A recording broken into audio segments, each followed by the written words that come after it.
You might have to bleep a couple of words out if I burn myself, mind. I've already sworn in my breath. Any issue that a woman's got, it was set up for some way for support. It's friendly, they make you feel welcome and just click. I would say it's the best job I've had. It's just coming, making new friends, meeting people, you know, but getting the support. It's my lifeline. Basically, if it wasn't for this place, I wouldn't still be alive. I think I wouldn't be here myself. It's been my lifesaver, because I wouldn't have been here. And if this women's centre wasn't here, God knows where I would have been by now. I probably would be 6 feet under.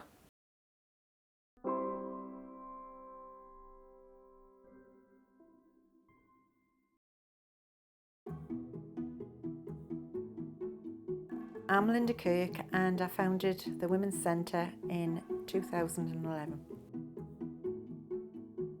Just for women to come together and, you know, to be able to get support, and for other women to be able to reach out to them and help them.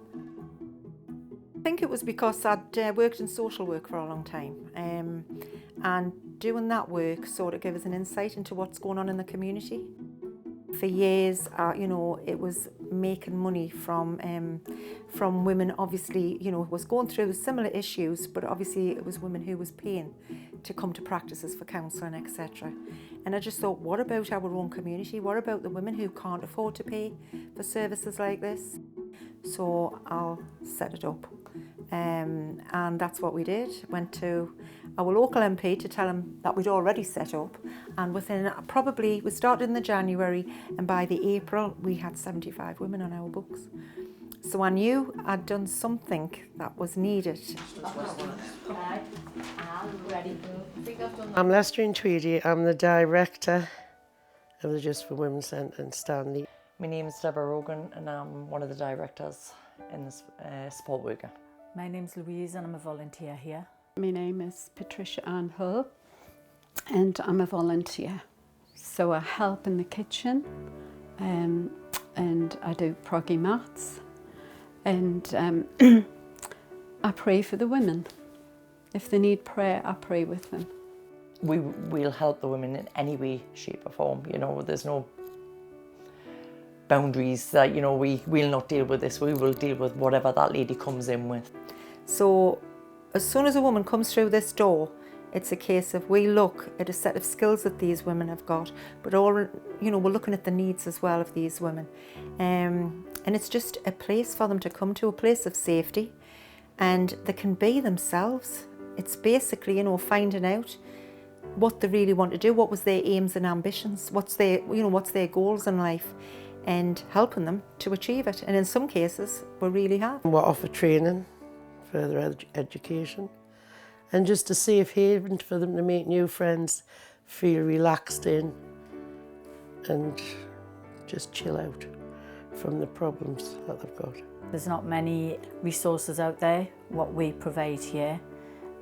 Plus we do craft therapy, and you go to the doctors, they just give you tablets. But what we like to do is obviously get in with the women, ask them what they're looking for, and then we create courses ourselves. You can either pop in for a chat and a coffee, or you can come along to do a course. They generally do courses 2 to 3 times a week, and it's friendly. It's always there's no one judging there. What with the glue gun? Aye. We are. I'm Wendy Cranham. My name's Claire Wilkinson. My name's Angela. My name is Kit Goodchild.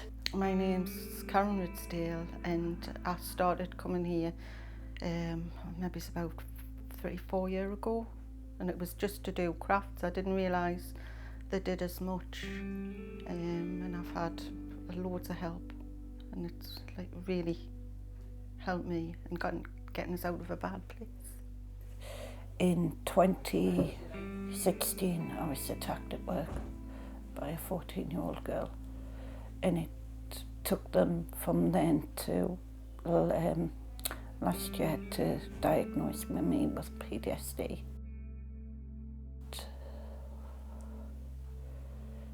It's learning to cope now, even though I thought I'd coped in the past.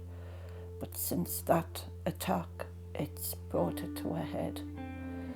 And it's a living nightmare. I wouldn't wish it on anybody. I was drinking, heavily binge drinking, and it wasn't good. It was affecting my family, my partner, and my mum was waiting for a phone call to say I was dead. Damaged my spine at work and had to have an operation on it, and I lost my job, lost all my confidence, lost my identity. In 2015, I had a relapse of psychosis, and it's classed as being bipolar affective disorder. And then I've had another relapse into this year because I lost my dad in September. If I was still in the house, I would think about doing, like, committing suicide or something, because with my anxiety and depression gets worse. I'm currently getting re-diagnosed, so I'll actually find out what I am. But I always just say I'm Angela, and that's what I like to be recognised as, not as the label that the doctors give you. And it's one of the hardest things anybody can go through on their own. But the Women's Centre, it's a godsend to me. Coming here, I don't have to put on a front. I don't have to put on a mask. I can just be me. Helped so many women, and like I say, they've helped me loads and loads, and through the counselling, there's no limit on the counselling. You can have it as long as you want, and I've had the courage to report an ex, and hopefully it's going to go to court. And I couldn't have done it without this and the support. All just seem to get on. It's like if one's got a problem and if they want to share it, then we share it and we try and find a solution to it. It's that kind of a family. They're not friends, they're family. You tell them anything, they don't judge you, they help you. I can talk to the staff here. If I've got a problem, I can talk to the staff, and they'll sit and listen, and then they'll help if they can. Just being your lifesaver. If it wasn't for this place, I wouldn't come out of the house, and I would basically stay in with my mum all the time. It's just a place that you can relax and be yourself, and I think that's very important, to be able to have a place like that, because I think in the area, I mean, there's nothing that exists that matches that. I've suffered from depression in the past myself, and I've always crafted myself at home, and I know for a fact if you're feeling that little slight dark thoughts, depression, if I pick a piece of craft work up, all your dark thoughts just slowly ebb away. And that's why I like to introduce the women, and it does work. It does work. Crafting is a very good outlet for relaxing yourself and focusing and refocusing to your life, and you're chatting away, and you might chat about stuff that's going on in your life or has gone on in your life in the past. Get into something and all your thoughts, you just concentrate on the craft. And I couldn't do anything when I come here. Now I do knitting, crochet a little bit, card making, all sorts. One of the things we did do, we set up the shop side of things. We had a lot of women who could make fantastic crafts, and we thought if we could get them to market and sell them, that'll bring an income in as well. We'll generate something from that. So we make the proggy mats, and they can be sold in the shop, so it all helps with the